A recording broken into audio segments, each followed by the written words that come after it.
ఇప్పుడు మన మొక్కలకి మంచిగా ఒక ఫెర్టిలైజర్ తయారు చేసుకున్నామండి.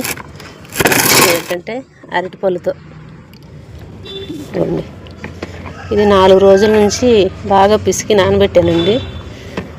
OWDC వేసి మంచి వాసన వస్తుంది. 4 రోజులైనా ఏం పర్వాలేదు, మంచి వాసన వస్తుంది. దీన్ని ఇలాగే డైరెక్ట్గా ఇవ్వకుండా వడకట్టుకోవాలండి. దీంతో ఇందులో వడకట్టుకొని ఈ డబ్బాలో పోసుకొని అప్పుడు మనం అన్ని మొక్కలకి ఇచ్చుకోవచ్చు అనమాట. ఇందులో కలుపుకుంటానండి. అంటే ఒకటి సరిపోదు నీళ్ళు మొక్కలన్నిటికీ.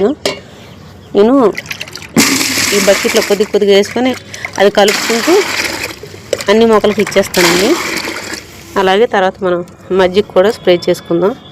ఇదిగోండి, మొన్న వెన్న తీసిన తర్వాత వచ్చిన మజ్జిగ ఉంచాను. అది మొక్కలకి నీళ్ళు ఇచ్చుకున్న తర్వాత మనం ఇదైతే మళ్ళీ స్ప్రే చేసుకుందామండి. ఇది కలిపాక నేను చూపిస్తాను వాటర్లో. ఇదిగోండి, ఇది ఇలా కలుపుకున్నాం. సగం వాటర్ అయితే ఇందులోకి బకెట్లో తీసుకున్నాను.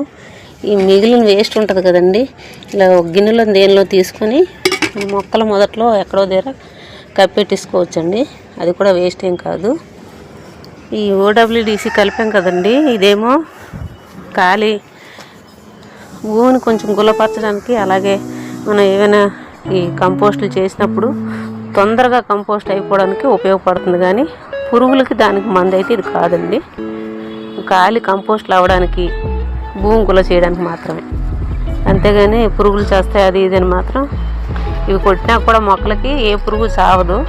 పురుగులకి ఇంకా బోల్డెన్ ఉన్నాయి కదా, అవి కొట్టుకోవాలి తప్పిస్తే ఇది మాత్రం అవ్వదండి. మొక్కలకు నీళ్ళు పోసుకోవడం అయిపోయిందండి. ఇప్పుడైతే ఈ నీటిలో మనం మజ్జిగను పోసుకున్నాము. మజ్జిగ పోసుకొని స్ప్రే చేయడానికి.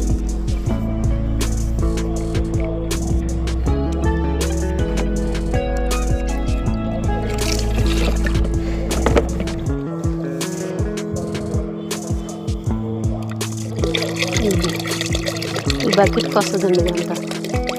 అన్ని మొక్కలకి బాగా స్ప్రే చేసుకోవచ్చు.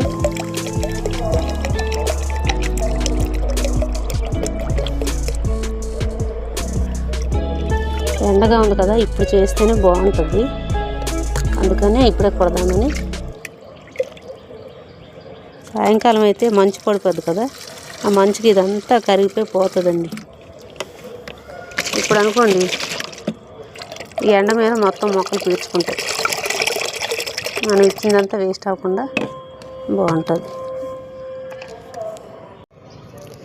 ఇలా శుభ్రంగా కలిపేసుకొని మనం వడకట్టుకోవాలండి. జాలీతో వడకట్టుకొని అన్ని మొక్కలకి స్ప్రే చేసుకోవాలి. ఇది ఏంటంటే పూత పింజ ఉన్నప్పుడు భలే బాగా పనిచేస్తుంది. అలాగే మొక్క మొదట్లో వేసిన గుల్లబారి బాగా వానపాములకు కూడా బాగా ఉపయోగపడుతుంది.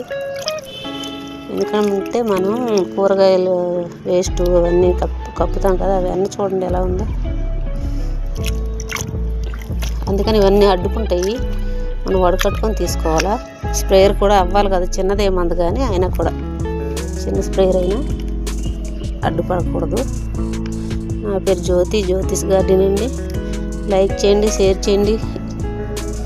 ఈ వీడియోని కొంచెం ఎంకరేజ్ చేయండి అందరూ కలిసి. నేను కొత్తగానే చేస్తున్నాను, సంవత్సరంన్నర అవుతుంది. చూస్తున్నారు కానీ లైక్లు చేయట్లేదండి. లైక్ చేయండి ప్లీజ్ అండి. ఉంటానండి.